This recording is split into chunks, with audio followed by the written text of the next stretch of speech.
Okay, folks, huge apologies, but I couldn't get the live working because I couldn't get my phone to link for the camera, so you couldn't see my craft desk. I thought it was working and then it suddenly froze, so that's no good. So I'm having to make this as a separate video. Don't know what I'm going to do about my lives. Probably stick to Zoom actually, because at least Zoom works. I'm going to have to contact these other people. Anyway, this is what we're making today. It is a side scallop flap. Side flap aperture card or something like that. I can't remember what it's called. It's side aperture card or something. And I want to show you how to make this flap to fit with the card. Okay. So I am using the Bloom Boutique paper, the Scalloped Bloom dies and the Wild Bunch stamp set. So to make this, you need, I've got all my bits here, you need a card base, and it is the normal card base. So it's 21 by 14.8 and we're going to score it. If you're working in US cardstock, it will be 8.5 by 5.5. So the first thing we're going to do, just move that out of the way, is to score our base. And to score the base, you're going to score it at 10.5 centimetres if you're working in A4 cardstock. And if you're working in US cardstock, you want to score it at 4¼ inches. So I'll give it a good score down the middle.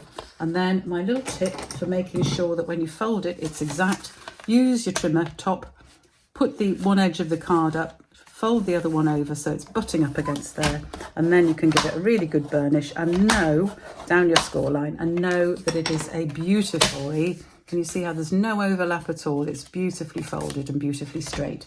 So that's my tip for folding the card. So we need that bit. Then we also need, and I've got a strip for the front. If you see on this card, here we go.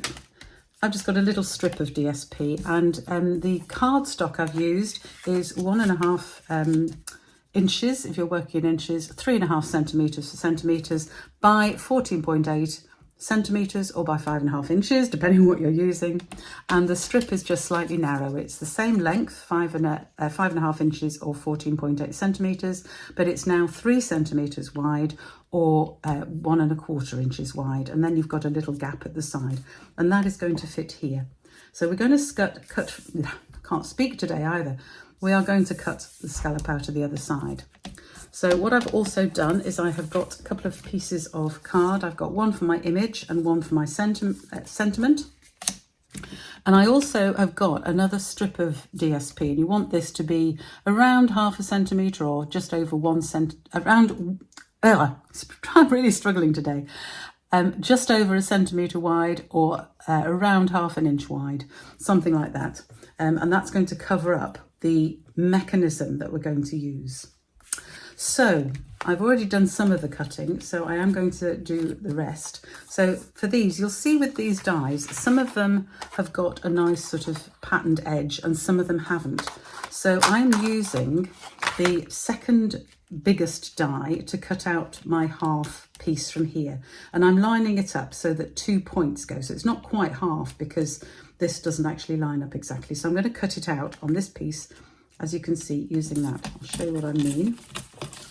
And then from another piece of white card, you also want to cut out, so something like that I want it to be. Yeah, so I'm cutting from point to point there. Obviously I need it this way up. So I shall be using a little bit of tear and tape just to hold that down, or washi tape. Washi tape works really well as well. I'm going to go and run that through my machine. And by the magic of video, I shall be back in a second. You also want to cut out, by the way, this one. This is the next size down, the third size. Cut that out of a piece of cardstock. So you do want another piece of cardstock, approximately 10 centimetres, something like that, 9 or 10 centimetres square. And you're going to cut out a whole piece of this. So this is my scallop piece that I'm going to use, that's going to be the flap. But I've got to find some way of sticking it to the back. And that is where this other piece comes in. And you want to cut it roughly in half, doesn't really matter, just between 2 points. Because what we're going to do now, and this is my tip for this, is I'm going to use my scoring blade on this, and I'm going to line up the next point. Can you see? So I've got a sort of bobble hanging over the side, and I've lined it up so that the points are down. Just make sure it's straight down that line, so I can then score between those 2 points. Okay, because what I'm going to do now is I'm going to fold that. Just fold it, and you can just use your fingers. It doesn't need to be burnished particularly, though it's always good to do a nice burnish on things. Because now we can stick this to the back of here, and I have my flap. So this is what we're going to stick. We're going to stick this piece down to the back side of this piece. Don't do it on my card base in case I spill some glue. It would be stupid. So I'm putting plenty of glue on because I want this really to stick down well. And the key is to line up the fold exactly. So I want to make it so that that is absolutely lined up there. Can you see? Hopefully you can see that. And I've used some glue, so if I needed to move it, I can. If I fold that round the other way, I can make sure that it's really butted up to that fold. Press that down well, and I'm going to not do anything much more with it until it's really, really solidly set, because we don't want to see that. So just make sure it's not sticking out. No, that's fine. And then to create our flap, I'm going to stick it to the card. So this time I'm going to fold the card over and line up my die cut where it needs to be. And then I'm going to put glue. I'm just holding it with one finger.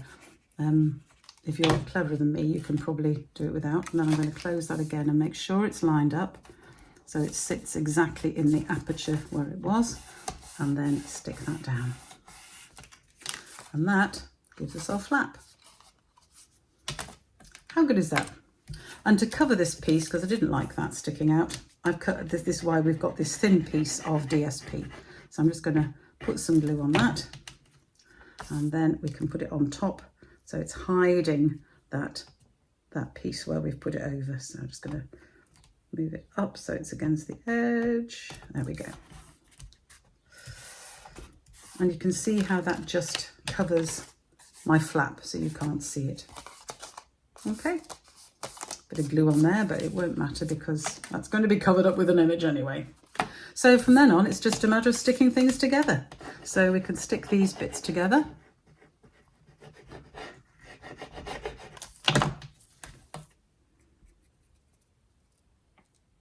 Making sure I've got the same gap either side. Moving around quite a lot, that piece. There we go. And then I can stick that to the front of my card, wherever I want it.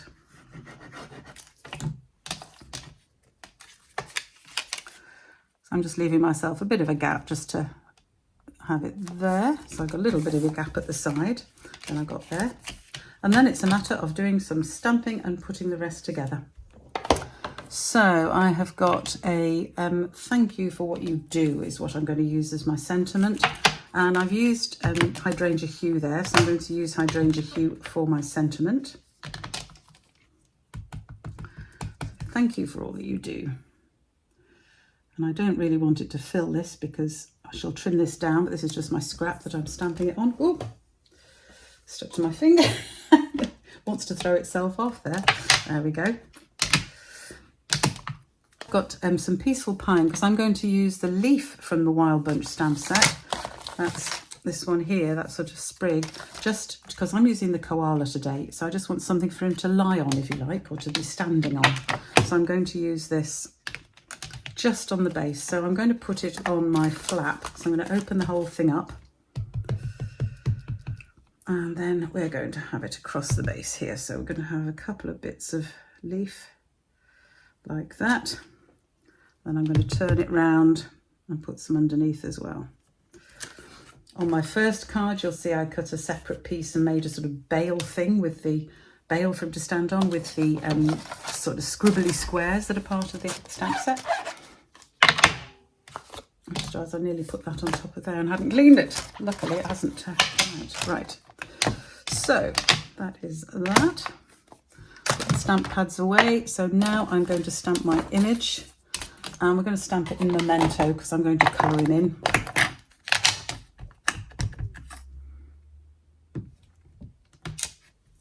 And while I've got that out and this stamp out, I'm going to stamp him inside as well. So I'm just going to stamp him there. Like that. because I have got a heart here and a thing called Sending Love, and I need my hydrangea hue back again. So we're going to have Sending Love in here. And also some little hearts, because why not? Oh, luckily it's a see-through stamp, so I can get the rest of that heart in. There we go. Sending Love, and my envelope, I shall do the same as I did with the other one, and that's just to put a little cluster of hearts in each corner. They can be very random. You see, I'm not measuring these at all. I'm just sort of filling in gaps. There we go. So that's my envelope done as well, because we have to have decorated envelopes. Don't like naked envelopes. Right, I've done all of those, so it's just a matter of colouring and putting together.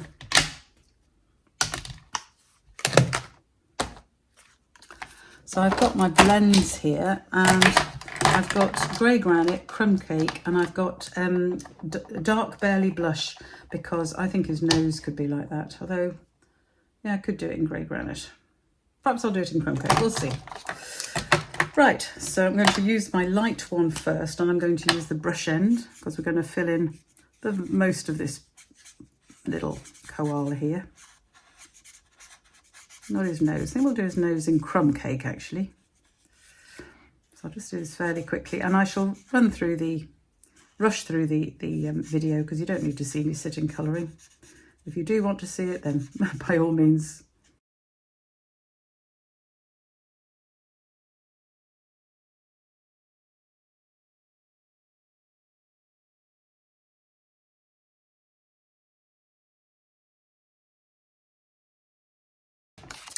Right, so now we're just going to put it all together. So I'm going to have my koala sitting on here, and he is going on dimensionals. And we'll just have a couple of little tiny ones on his ears as well, because otherwise they're going to flop around a little bit. So he's then sitting on his little pile of, well, there would be bamboo shoots, wouldn't they, if they were if they were really for my koala. And then my thank you, I'm just going to trim slightly. Oh, the stuff on this desk, it's ridiculous. Like that. And then I'm going to flag the ends here.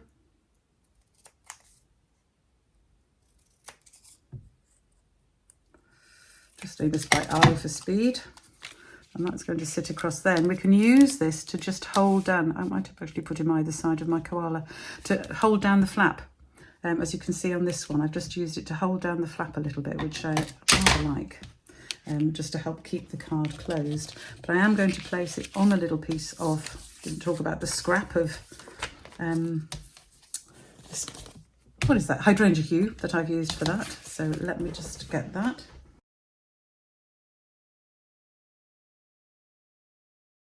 And then you notice I've cut it a little bit out so that now I can cut in from those new points and form a flag there, which matches the one here.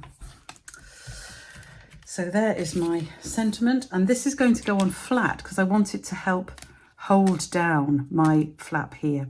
So I'm going to stick it on around here. So I'm just going to put glue not quite all the way to the end, because obviously the flap is going to overlap, so I don't want to stick it to the flap. So I'm leaving my pointy bits, if you like, unglued, and then I can place it where I want, which is about there. Make sure it's straight. There we go. And then it holds down, and that is my card. Hope you like it. So I'm just going to finish it by adding a few butterflies and things. I've got a few blue ones here, so I can use the ones off here, because it needs to be hydrangea hue, I think, to match. So we'll have a couple by my koala. Might go slightly mad with the butterflies here. We'll have another one up there, and another one down here, and a little baby one down here as well. There we go. So there is my koala version of the card, and my other version, you can see that they look very different, don't they? Just because we've used a different colour scheme and a different image. And you could do a whole series of these if you wanted. They're so simple. And then the inside, again, we've got the flap covered up with that, so it looks good. And I did the same here, but I actually stamped a piece to go down there. That's not DSP, that's actually a stamped piece. So I hope you like this side aperture card, whatever I've called it. And I hope you have a go at making it. Apologies again that we didn't get a live going on this, but hopefully you'll understand, and I do hope I will be able to get back again in future. Thanks for joining me today. All of the instructions and the measurements, if you need them again, are on the blog at craftycarolscards.co.uk. See you again soon. Bye for now.